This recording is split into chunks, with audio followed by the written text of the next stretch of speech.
Hi అండి, అందరికీ నమస్కారం. నేను మీ Mounika. Welcome back to my channel Shishira kitchen vlogs. ఈరోజు వ్లాగ్ ఏంటంటే రాఖీ పండుగ సందర్భంగా మా పెళ్లి రోజు కూడా రాఖీ పండుగకి వచ్చిందండి. అందుకని చెప్పి రెండు కలిసి వస్తాయని మా తమ్ముడు అయితే ప్లాన్ చేశాడు. వాళ్ళ ఇంట్లోకి వెళ్ళి రాఖీ కట్టడానికి వెళ్ళినప్పుడు మాతో సెలబ్రేషన్ కూడా చేయించాడు. ఆ రాఖీ కడుతున్నప్పుడు అన్న చెల్లెళ్ళ అల్లరి చూడాలి. మా చిన్నపిల్లలదే హడావిడి అంటే అంతే, పిల్లలదేనండి, మాదేమీ లేదు. అదిగో మా తమ్ముడు మిస్సెస్ మా ఆయనకైతే రాఖీ కట్టేసింది. అన్న చెల్లెళ్ళు ఫస్ట్ వాళ్ళు తరకం అయిపోయిన వెంటనే నెక్స్ట్ మాది స్టార్ట్ అయింది. చాలా హ్యాపీగా ఎంజాయ్ అయితే చేసాము. అది ఇదైతే అయిపోయింది. ఇప్పుడు కాళ్ళకి ఏంటి నిజంగా అనుకుంటున్నారా? అది అంటున్నారండి, ఫోటో కోసం బిల్డప్, అది నిజం అనుకుంటున్నారేమో. ఇప్పుడు నెక్స్ట్ మా అక్క కట్టింది, చూసారా? ఆ దొంగ మొహోడు కనీసం కాళ్ళు దండం పెట్టుకుందాం అనుకోలేదు. మళ్ళీ మా అక్కే పెద్దది, అది వాడు. చూసారా? వాళ్ళ ఆవిడ మాత్రం అతివేణి దురదృష్టం అన్నట్టు తెలిసింది. ఈడేమో మామూలుగా కట్టించుకున్నాడు. ఈడికి అతివేణి లేదన్న అర్థం అన్నమాట. అది అందుమించి ఏం కాదు, సరదా. అది రాఖీ కట్టేసుకుంటున్నాం. అక్కడ చిన్న కామెడీ జరుగుతుంది, ఏం కాదు, జస్ట్ మా అక్క మీద చిన్న ట్రోలింగ్ అయితే జరుగుతుంది అక్కడ. నెక్స్ట్ నేను కట్టేసాను రాఖీ. మా చీర గిఫ్ట్ కూడా దొబ్బేసామండి. రాఖీ కట్టేసి వదిలేదు. మంచి శారీ కొన్నాడు, ఆ శారీస్ కూడా దొబ్బేసాం మేము. రాఖీ పండగకి రాఖీలు అయితే అయిపోయాయండి. మేము రాఖీ అయితే కట్టేసాము.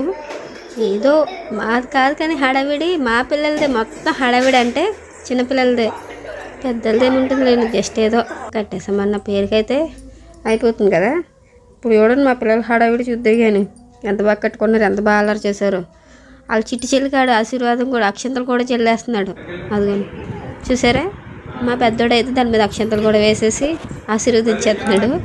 చెల్లి రాఖీ కట్టాను. చిన్న నేనైతే బాగా మేకప్ చేసింది, అది బుట్లు పెట్టి ఏదో చిన్న మాంత్రికుల్లాగా మొత్తం బొట్లు అయితే బుట్టు అంతా కూడా ఆడికి మానేస్తూనే ఉంది. ఎంత చెప్పినా వెళ్ళలేదు. అది ఆయన తర్వాత కూర్చోబెట్టి మేము పెట్టించాం, ఆయన ఒప్పుకోలేదు. ఆయన మొత్తానికి నుదురంతా రాసి పిల్ల మాంత్రికుల్లా రెడీ చేసింది. ఆ పిల్ల మాంత్రికులు రెడీ చేసింది కదా అని తర్వాత ఇప్పుడు రాఖీ వస్తే చూడండి, అది రాఖీ చేతికి పెట్టేసింది, కట్టేసినట్టు అయిపోయిందంట. ముళ్ళు అయితే ఇదంట.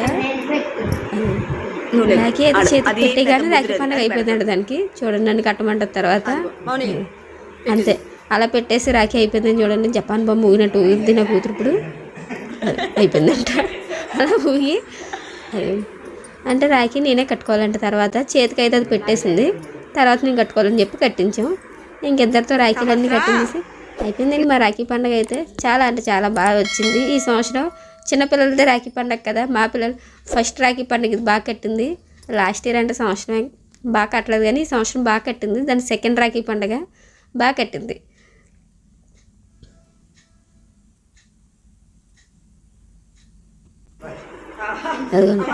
ఇప్పుడు మా పెళ్లి రోజు కోసం అని చెప్పి కేక్ కట్ చేస్తే అదే ఫస్ట్ చూసారు ఎలా కూర్చుందో. ఏదో మొత్తం తినేసేదానిలో కుంభకర్ణ రెండో చెల్లెలు కూర్చున్నట్టు కూర్చుంది. ఫస్ట్ టేస్ట్ కూడా చూసింది. కేక్ అంటే చాలా బాగుందంట. కేక్ టేస్ట్ కూడా నచ్చిందని చెప్పి కట్ చేసింది. నచ్చకపోతే కట్ చేయదంట. అదో పీస్ తీసుకొని పక్కకి వెళ్ళిపోయింది. మొత్తం అందరికీ పెట్టేసి కేక్ బాగుందా అని అడిగితే బాగుందని చెప్తుంది. ఫస్ట్ వాళ్ళ డాడీకి అయితే పెట్టేసింది. కేక్ కట్ చేసిందంటే ఫస్ట్ తినేసింది. అది తినేసి తర్వాత వాళ్ళ డాడీకి పెట్టేసింది.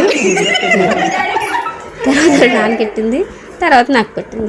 అంత మళ్ళీ తర్వాత ముక్క తీసుకొని వాళ్ళు చిన్నన్నీకి పెట్టేసి పక్కకి వెళ్ళిపోయింది.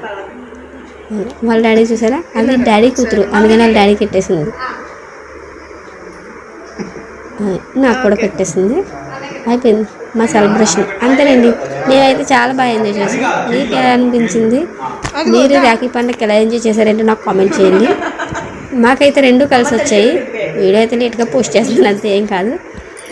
మేమైతే బాగా ఎంజాయ్ చేసాం. బాగా కుదిరింది కూడా మాకు. అలా సెట్ అవ్వాలి అంతో కొంచెం అలా అప్పుడప్పుడు సెట్ అవుతుంటాయి కదా. నాకు ఈ సంవత్సరం సెట్ అయింది అంతే. మా సెలబ్రేషన్ అయితే అలా ఏదో చాలా బాగా జరిగింది. అయితే నాకైతే బాగా నచ్చింది.